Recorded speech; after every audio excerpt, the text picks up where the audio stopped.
Number 5. Metal Gear Solid. I'm so late to the Metal Gear train. It just wasn't one of the things I had played when I was younger. It just didn't happen. I've had people all through my years tell me that I need to play Metal Gear Solid, and well, I did play Metal Gear Solid, and I absolutely loved Metal Gear Solid. It's an incredibly fun stealth game at its core, and even though it's a bit clunky, I absolutely loved my experience with it. I even got slightly invested in the narrative, even though I don't think it's that great. I really like the characters. There were some cheesy lines, and there was quite a bit of humour to be had in this game. It was a fun experience with lots of quirky and interesting ideas. It had a pretty kickin' soundtrack, and for PlayStation 1 it looked pretty good. It's an excellent game, and it certainly got recommended by a lot of people for a lot of very good reasons. That's why it's number 5. Number 4. Guacamelee. Guacamelee is a game that I absolutely adore.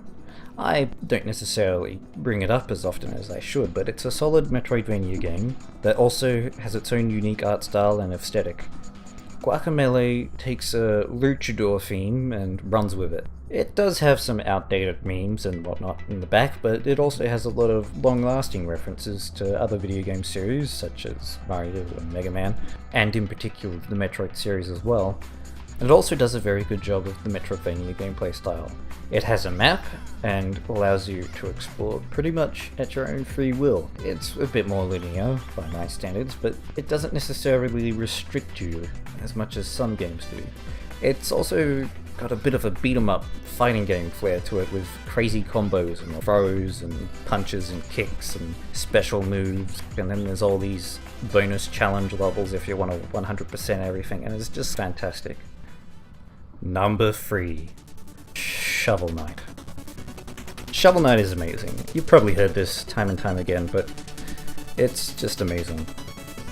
Amazing soundtrack, amazing art style that takes the retro NES style and just runs with it.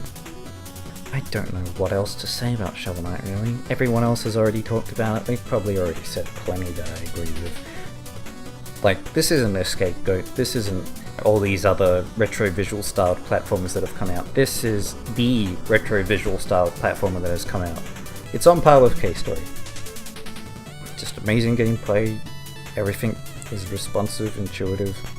I mean, the only minor complaint I have is that it can be a little bit frustrating at times, but frustration is often needed. It's important to have in games sometimes. As long as you don't overdo it, frustration is amazing. Really good game. Number 2. Fire Emblem Awakening. Now, that's probably already set off the rabid Fire Emblem fans that absolutely hate this game. And there are also plenty of people that absolutely love it. I think I lean more towards the love it crowd, but I certainly understand where the hate it crowd is coming from. Fire Emblem Awakening is not a traditional Fire Emblem game. The pairing system is easily exploitable, and it does kind of remove some of the stress and the strategy out of the experience. That said, it doesn't completely ruin the experience, it just kind of makes it different. Which I think in future games, they should not necessarily force the pairing system, but make it an option. Have a bit more of a traditional mode where you can't pair and instead you can rescue people, and then have an optional mode where you can pair your units, allowing supports to be easier, and leveling up some units to be easier as well. The gameplay does feel like a mixed bag at times, but overall I had quite a lot of fun with this. I couldn't stop playing it. I'm even attempting to do a second playthrough. I rarely think about a second playthrough straight away after finishing a game. I rarely think about that. That doesn't happen for me. But Fire Emblem Awakening has done that with me. The visual style is nice, the soundtrack is nice, even if there's a few duds in the soundtrack, it's nice overall. It's a good soundtrack.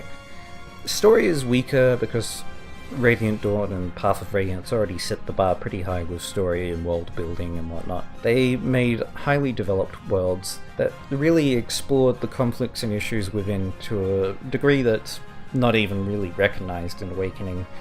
Awakening's got a very basic story that kind of doesn't live up to its full potential, but it's not as bad as the Game Boy Advance games in that regard, and it's not even close to Shadow Dragon levels of unmemorable.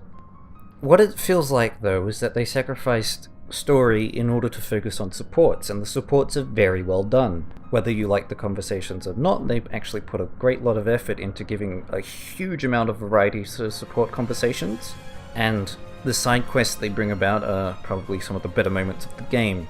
It allows each playthrough of the game to be different and gives you the feeling that the game is making your own story. It's kind of the same feeling that you get from Pokemon, like you're making your own personal story alongside the directive narrative that the game presents you. It's an amazing, addictive experience, and really it's a great place for beginners to begin with the series, because it's a lot gentler on them. However, like I said, it's not a perfect game, and I can understand where you're coming from, but I love it, and it's number 2 on the list. Number 1. Donkey Kong Country Tropical Freeze. Donkey Kong Country Tropical Freeze is an extremely fun platformer game made by Retro Studios on the Wii U. It's a fantastic game that takes Donkey Kong Country Returns, which was a hell of a lot of fun, and kinda just does that, but better.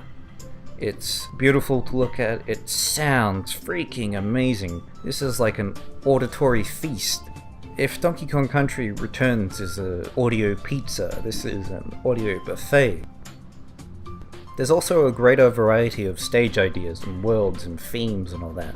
It does what the previous game didn't. The previous game explored a lot of old tropes that had already been explored by the previous trilogy of games on the Super Nintendo, and Tropical Freeze explores a whole bunch of new areas. The gameplay is just a hell of a lot of fun. It's not as evenly balanced as I would like it to be, as you can get a lot of lives very quickly, but you can also lose them very easily on a lot of stages, as they are pretty brutal and very unforgiving, especially if you're 100%ing the game.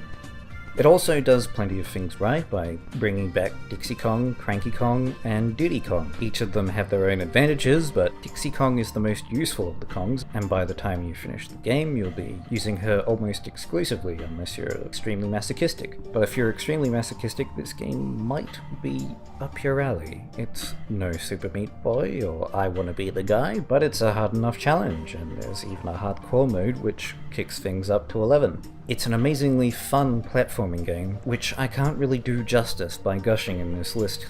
It's all great. You get on the barrels, the minecarts, all here.